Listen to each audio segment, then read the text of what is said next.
Há algum tempo a gente está falando aqui no Jornal Gente da Rádio Bandeirantes, né, sobre os bastidores do que acontece no Ministério Público Federal e uma corrente que luta por mudanças no modelo das atuais forças-tarefas, né, dos procuradores da República. Para a gente conversar mais sobre esse assunto, entender uma dessas propostas aí que estão tramitando, estamos em contato agora com o Subprocurador-Geral da República, Indemburgo Chateaubriand Filho, ao vivo conosco em áudio e vídeo aqui no Jornal Gente da Rádio Bandeirantes. Como vai o senhor? Tudo bem? Bom dia. Bom dia, bom dia. Tudo bem? Como vão todos? Essa discussão está colocada aí à mesa, a gente vê algumas faíscas até saindo da força-tarefa da Lava Jato lá de Curitiba, com a Procuradoria-Geral da República, mas o mais importante é o seguinte: há caminho para se padronizar o comando, para se padronizar as ações das forças-tarefas no Brasil? Como é que está essa discussão dentro do Ministério Público Federal, hein? Veja bem, essa é uma discussão que não é nova, né? Quer dizer, nós, digamos assim, que o Ministério Federal tem aprendido ao longo do tempo como construir caminhos para um combate ideal à corrupção no país. Enfim, não é nada fácil, porque nós partimos de um estágio em que nós não tínhamos muita estrutura e muito conhecimento para evoluirmos nessa atuação. Mas nós vimos aprendendo muito ao longo dos últimos anos, desde a época do famoso mensalão até hoje, né? Como aprimorar nossos mecanismos de atuação. E isso acho que se deu de uma maneira muito positiva, né? É um processo natural, mas um processo que vem sendo constante e com bastante eficiência. Os resultados da Lava Jato demonstram, né, a qualidade da atuação da instituição no combate à corrupção, mas o que a gente imagina, e eu acho que isso também é uma opinião não só minha, né, mas de muitos colegas e até mesmo de uma boa parte dos membros das Lava Jatos de Curitiba, São Paulo, Rio, etc., de que é necessário seguir uma etapa adiante na evolução do modelo ideal para combater determinados casos de corrupção, digamos assim, determinados tipos de investigação que exigem uma atuação mais coordenada e mais ampla por parte da instituição.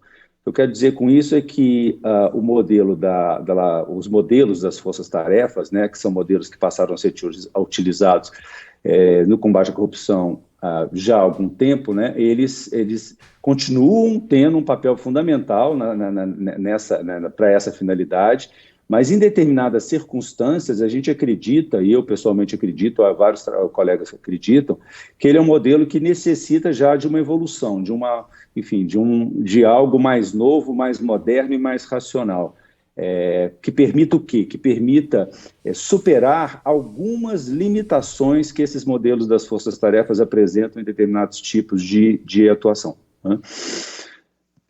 Quais são essas limitações que o senhor apontaria para o nosso ouvinte, procurador? São várias, eu vou dar um exemplo, quer dizer, nós aprendemos, e o Ministério Público Federal foi construído, digamos assim, a partir de um pressuposto de atuação basicamente territorial, limitada territorialmente. Isso nas suas diversas áreas de atuação, não só no combate à corrupção, digo, na atuação na área civil também, ambiental, enfim, de controle de direitos e interesses difusos e coletivos. Isso é uma coisa, quer dizer, com a qual a gente trabalha muito também. E o que significa isso? Significa que no nosso modelo, assim como no modelo, enfim, jurisdicional, digamos assim, nós temos um procurador da República atuando em determinada unidade com limitações da sua base territorial, ou seja, um procurador que atua em Curitiba, São Paulo, Rio, Recife, ou enfim, qualquer outra capital, ele não pode atuar fora daquela localidade. A sua atuação está limitada, está circunscrita aos processos, né, que circulam naquela unidade, que, enfim, tem a ver com a jurisdição da Justiça Federal daquela unidade. E isso é um modelo limitante, né, é um modelo muito limitante. Então, vamos ser mais objetivos. No caso das Lava Jato, por exemplo, você tem necessidade de criar várias lava-jatos, não apenas uma, começou com Curitiba, mas você tem hoje lava-jato em São Paulo e no Rio de Janeiro. Por quê? Exatamente porque os colegas de Curitiba só atuam em Curitiba, eles não atuam em São Paulo, não atuam no Rio. Ao mesmo tempo, você sabe que as operações que surgem em determinados tipos de situação de investigação em determinadas operações, a partir de desdobramento de processos vindos de um único local, com referência a empresas que operam em vários locais, a doleiros que operam, não só num local, e há toda uma lógica de atuação que se reproduz nesses casos todos e que exigiria, obviamente, uma atuação articulada vamos dizer assim, de uma grande força-tarefa, digamos assim, não apenas de dezenas ou várias forças-tarefas atomizadas, mas limitadas por uma razão territorial. Na hora que você une tudo isso num único órgão, né, você permite o quê? Você permite, em primeiro lugar, dar flexibilidade a essa atuação, porque o procurador que está em Curitiba passa a poder também atuar em São Paulo, no Rio ou em qualquer outro estado em que você tenha eventualmente um desdobramento dessa operação, ele não tem mais essa limitação. Você tem limitações hoje muito sérias de estrutura de apoio administrativo. Você tem, por exemplo, Curitiba, que é uma Lava Jato que possui um apoio administrativo bastante significativo e nada comparável, né, com as estruturas de apoio que existem, por exemplo, no Rio de Janeiro, onde a Lava Jato também avançou bastante, né, mas não tem estrutura, os procuradores trabalham muito a partir da sua boa vontade, digamos assim, do seu sacrifício pessoal, embora você tenha lá também, mas sem o apoio de assessorias adequadas, sem o apoio do material adequado, da estrutura adequada para fazer face a essas tarefas. E São Paulo, idem, você tem desdobramentos de processo da Lava Jato em outros locais do Brasil, em que os colegas se veem um pouco amarrados porque recebem desdobramentos de casos importantes e sabem que sozinhos eles não têm condição de ter uma atuação de qualidade, né? Então você tem na criação de uma unidade, você tem um aumento da sua capacidade estrutural, logística de atuação, você tem flexibilidade na atuação dos procuradores, você tem troca mais eficiente de informações entre as diversas lava-jatos, digamos assim, entre os diversos grupos, porque você teria, a partir de então, um grupo único, embora com membros localizados em cidades diferentes. Você tem uma outra grande vantagem, que é a vantagem que se tem na institucionalização de qualquer força-tarefa, de qualquer grupo de trabalho, né, que opera de uma maneira, digamos assim, informal, no sentido de que ela não forma um corpo permanente e institucional de atuação. Vou ser mais claro no que eu digo. A força-tarefa de Curitiba, por exemplo, se ela se dissolve, por hipótese, né, se ela se dissolve amanhã, todo o conhecimento adquirido por seus membros ou por quem passou ali, ele se dissolve junto, né? São conhecimentos e formações e métodos de trabalho que vão embora junto com as pessoas, né? Então, na medida em que você institucionaliza, cria um órgão permanente que faça esse mesmo papel de apoio, né, que os membros da Força-Tarefa dão ao Procurador Natural, mas façam de uma maneira institucionalizada, você cria algo que estará em permanente evolução, em permanente aquisição de conhecimento, em permanente articulação e integração com as demais estruturas de apoio, com os demais órgãos de controle, com tudo. Falando então numa linguagem mais simplificada, a sua proposta é para criar uma unidade que nacionaliza operações como a Lava Jato, é isso? Exatamente. Não necessariamente quaisquer operações, mas operações que têm as características da Lava Jato. É que Lava Jato virou quase uma marca fantasia para se entender esse tipo de atuação, né? Exatamente, isso talvez para mim também seja, apesar de todos os elogios que mereça a atuação da Lava Jato, e eu sou um grande entusiasta da sua atuação, eu próprio fui corregedor durante 4 anos no período do Procurador-Geral Rodrigo Janot, e posso testemunhar que, assim, eu da minha parte, pelo menos como corregedor, jamais recebi nenhum tipo de representação contra a Lava Jato que pudesse, de alguma maneira, demonstrar equívocos ou desvios na atuação que eles tiveram. Ainda assim, né, nós sabemos perfeitamente que é possível uma evolução do modelo, e eles próprios acreditam nisso, porque essa ideia de se criar uma grande Procuradoria Nacional Anticorrupção não é uma ideia nova, né, é uma ideia que surgiu exatamente lá atrás, há 4 anos, e que agora, por várias razões, a gente está conseguindo, de alguma maneira, a gente conseguiu botar no papel e encaminhar para o órgão do MPF competente para fazer essa estruturação, digamos assim. Agora, me diz uma coisa, a Procuradoria-Geral da República deve ter acesso a todos os dados das forças-tarefas, na opinião do senhor? Essa é uma questão relevante que eu acho que tem que ser bem entendida, né? É um ponto. Nós colocamos no projeto, nós já temos hoje na instituição órgãos centrais, digamos assim, de pesquisa, né? E de administração de todos os dados e informações que são de utilidade, digamos assim, que revelam o trabalho da instituição. A primeira coisa que a gente tem que entender é que os dados que são entregues ao Ministério Público Federal não pertencem à Força Tarefa Lava Jato, nem ao procurador A ou B, pertencem à instituição, né? Eles são entregues à instituição. Os próprios procuradores, eles não atuam, né? Quer dizer, quando eles atuam na titularidade de um ofício, que a gente chama de ofício, que são como varas federais, digamos assim, fazendo uma comparação grosseira. Os processos são ligados àquele ofício, né? Então, acesso aos processos daquele ofício são dados a quem os ocupe, né? E aquilo ali, enfim, um ofício pode ser ocupado por vários colegas, porque um sai de férias, entra outro no lugar, etc. Há toda uma movimentação nesses ofícios. Bom,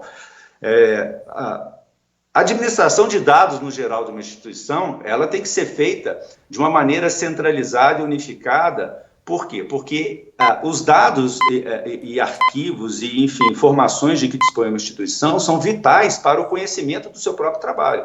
Nenhuma instituição trabalha com dados que não se comunicam, com informações que se fracionam, que não permitem que nós possamos entender exatamente como funciona o trabalho, onde estão as falhas do trabalho da instituição, como é que ela deve evoluir, onde estão seus pontos fracos. A compreensão de uma instituição se dá a partir da boa avaliação dos seus dados. Então, há de fato uma coisa equivocada, né, que não é proposital, digo eu, não tenho a menor dúvida que isso não surgiu de uma maneira proposital, que é a administração, digamos assim, isolada de determinados dados por meio da criação de sistemas próprios, em algumas lava-jatos, digamos assim. Então, o fato de uma lava-jato, eu posso citar a lava-jato como qualquer outro procurador, assim, os meios pelos quais um procurador da República trabalha não são da atribuição de nenhum procurador da República, senão da própria administração da casa. Ela que diz, olha, você vai atuar utilizando esse sistema assim, você vai guardar seus dados nesse sistema assado. Tudo funciona a partir de uma lógica que é predefinida pelos setores de informática, de inteligência da casa, de tudo, entendeu?